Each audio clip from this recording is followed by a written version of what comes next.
Hope there's a little bit of energy in the room after all those presentations. It's going to be my great pleasure to spend the next 12 minutes to make you jealous. I'm going to blow your mind, and I'm going to motivate you. Now, you might be asking yourself, how on earth are you going to do that? Well, I'm going to tell you a little bit of a story. That story is a very personal story. It's about me. And when I first joined my current organization, I was running, and had been running for about 12 years, a consulting and contracting business. And there was a certain conflict of interest between that and my new role in the new organization.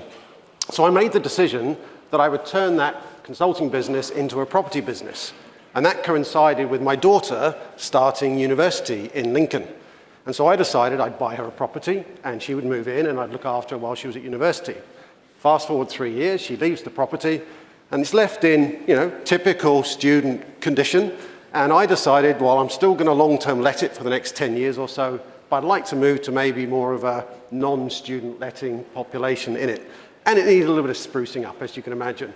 Not quite just the paint job, it needed some new radiators, new floors, curtains, various things that need to be done. A fairly substantial change. Lined up a builder, even lined up some tenants. And I thought to myself, this is easy, isn't it? I just need to borrow a little bit of money, because I happen to be at that point in time, asset rich, cash poor. Now, the good news is, I'm in a relationship. And that relationship is with a beautiful woman who we've been living together, sharing all our finances, joint mortgage on our existing house, talking about our future financial plans together. So I thought, great, let me sit you down, tell you through what I'm going to do with the property. And of course, you love me, we share all our finances, so I know that you're going to help me and support me. She said, no, never, ever. And I was like, okay.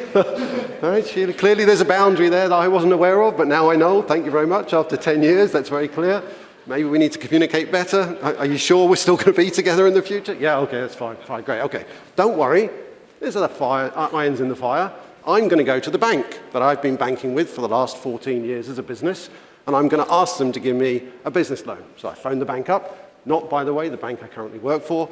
Phoned them up, went in to see the business banking manager. Told him the whole story. He sat down, clickety-clack, clickety-clack, clickety-clack. Computer says no.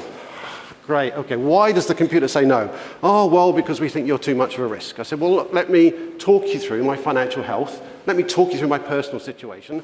I'll personally assure the loan. Please have another go. Clickety-clack, clickety-clack, clickety-clack. Ah, no, computer says no. Great, so I go to the bank. The bank says no. What's that going to do for me? Don't worry, it's not the end of the world. I'm in financial services. I know I can go out to market and I can find myself a commercial mortgage broker, and they will find me a lender who will give me the money. Now, the good news is they did. They found me a lender and they gave me the money. The bad news is it took 6 weeks. I had to go into the bank to personally identify who I was. I had to find a solicitor. I had to go to the solicitor and provide a whole bunch of physical printed documentation. I then had to have an electronic signature on a document for the mortgage that I was taking out on the property, only to find that I then had to print it and take it into the solicitors and hand it over in person before they would acknowledge that it had been given by me and give me the money. And it took 24 hours after that to get the money. 6-week period of incredible process inefficiency and pain. And in the context of that 6 weeks, I lost my tenant and I lost my builder, so I had another 6-week delay while I got a new builder and then went out and got new tenants. Now that 3-month delay, the cost of the solicitor and the taking out the mortgage, that impacted my business by £5,000. You might say £5,000 doesn't sound like a lot, but if you think it's in the context of a single house, that house only earns £5,000 of rent in a year. So that's the entire profit for that particular house for 12 months. And as a small business, that's kind of hard to sustain and kind of understand and accept. What's even worse is I didn't get the loan not because I'm a risk. I didn't get the loan because that bank couldn't connect enough data together to do a proper risk assessment on my ability to pay the loan. And 2 years on from that, I'd paid the loan back. So I know I'm not a risk. I just knew the bank couldn't assess me as a risk. They didn't have the data fabric to do so. Now, you might say, what's the relevance of that to do with the place where I work right now? Well, I'll tell you what it did, is it made me angry. Like really angry, like super red hot, vibrating angry that I could have that experience whilst I worked in another organization that offered exactly the same proposition. So I went back to my organization and I said, I'm going to fix that problem. I'm not going to let that happen again. But of course, what happened was, when I got to the place where our commercial lending is done for small businesses, I found they already knew about the problem. In fact, they were already fixing it, and I now know that we've actually deployed straight-through processing for small business loans, which is fantastic news, right? Absolutely fantastic. But it also made me go, yeah, but you know what? I have other accountabilities in this organization. I own the change framework, and that means that although I don't own every component piece of every process in the change framework, I'm the one who looks at it holistically. I'm apparently the only one who looks at it holistically. And so I went and did some diagnosis on that change program. And I found a few very, very interesting things, that change framework.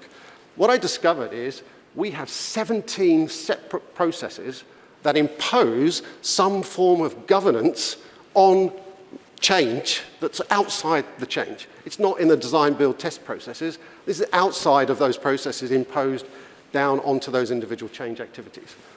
I discovered hundreds and hundreds and hundreds and hundreds of questions. Okay, I'm not going to tell you how many, but it was more than what I've just said. There's a lot of questions, because every single one of those 17 processes is a policy where the policy owner set up a triage, and then the triage led to a process which led to some governance mechanisms for approval, and that was all imposed on top of those individual change teams. What's made even worse was all of them, or almost all of them, imposed the start of that process and the triage right at the beginning of the change, when you knew the least about what that change was going to do and the impact it was going to have. And so as a consequence, they ended up being told you have to go through the entire change governance, because we don't know about materiality and proportionality. We can't judge it because we don't have enough information. So we just assume you have to go through the whole process. Unbelievable inefficiencies in order to create the ability to demonstrate that we can attest control and risk against our change framework. So that led me to the next question, which was, how do I fix this?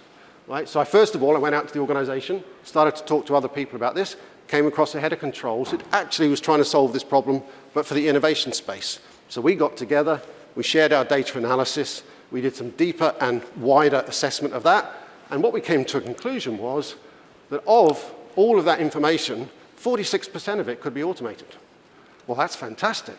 And then we found 54% of that could actually be optimized if we thought completely differently about the way that we wanted to implement risk and control across our change framework. So that led me to a vision. That led me to building a cohort of other leaders who were going to come together with me on that vision to boldly go where no one has ever been before with change risk governance. Now, you probably know what that vision is if you listened to yesterday's keynote on this stage. Single data model. Build and architect a data fabric that allows me to bring all of those 17 processes together and re-architect them into the flow of the work so that we control risk in the flow of the work, not impose it on top of the work. And that eventually led us to decide how we were going to do that. And this is where Appian came into our journey space, if you like, because we had to start by engaging with every single one of those policy owners and saying, we're about to re-architect your policy. And that terrifies you, okay? Because you love your policy. You are bought into the bureaucracy of your policy because it works for you, because it manages your risk. But it doesn't work for us, because what we want to do is we want to create a colleague-led change journey. And of the three personas who matter in this space, the policy owner, the person implementing the change, and the person accountable for the outcome of the change, the most important one for us is the person doing the change, the person running the activities that are going to incur the risk that we're trying to control. And so what we did is, right back to my early example at the beginning, we took a customer journey view, exactly like we did when we looked at commercial business banking lending and said, what's the customer experience? Now, in that experience, you can go into a mobile app, you can answer no more than 12 to 20 questions, and within the space of an hour, you can have a confirmed decision, and you can have the money in your bank within 24 hours. Straight through processing for business banking.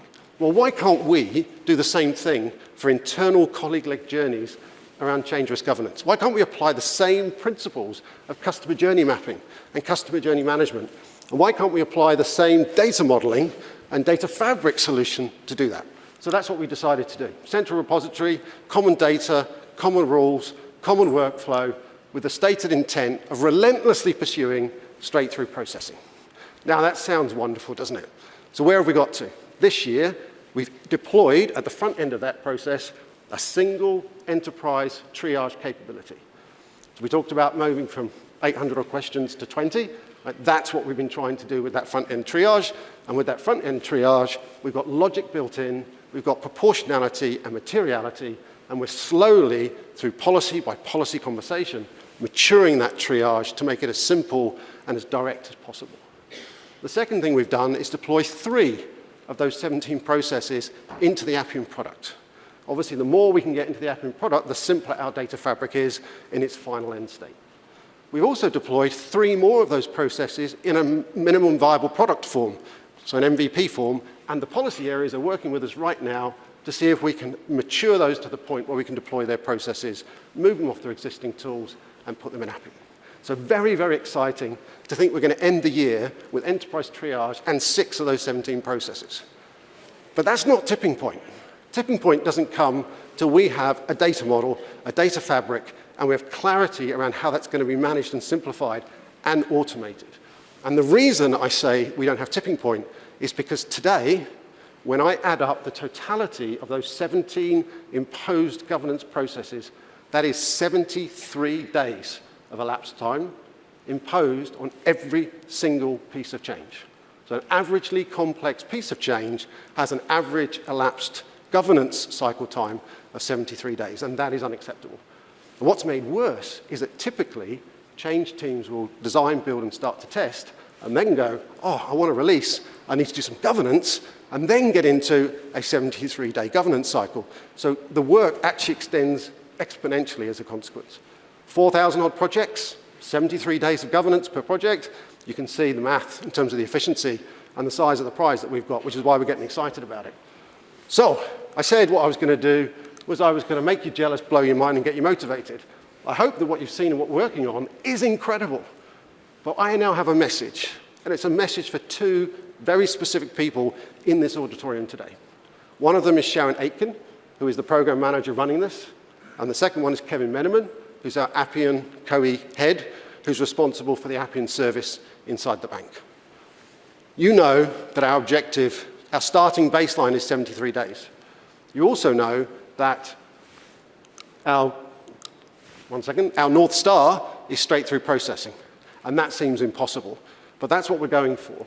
So the key thing I want to give to you as a message today, the 2 of you specifically, is it's not enough to go from 73 days to 30 days. It's not enough to go from 30 days to 1 day. Okay? If we want to win, we have to go from 73 days to 73 minutes by the time we finish this piece of work. And for the rest of you in this room, I hope I've given you just a little flavor of the journey that we're on, and maybe at this point next year, I'll be able to get Sharon and Kevin on stage, and they'll tell you how they got to 73 minutes. Thank you.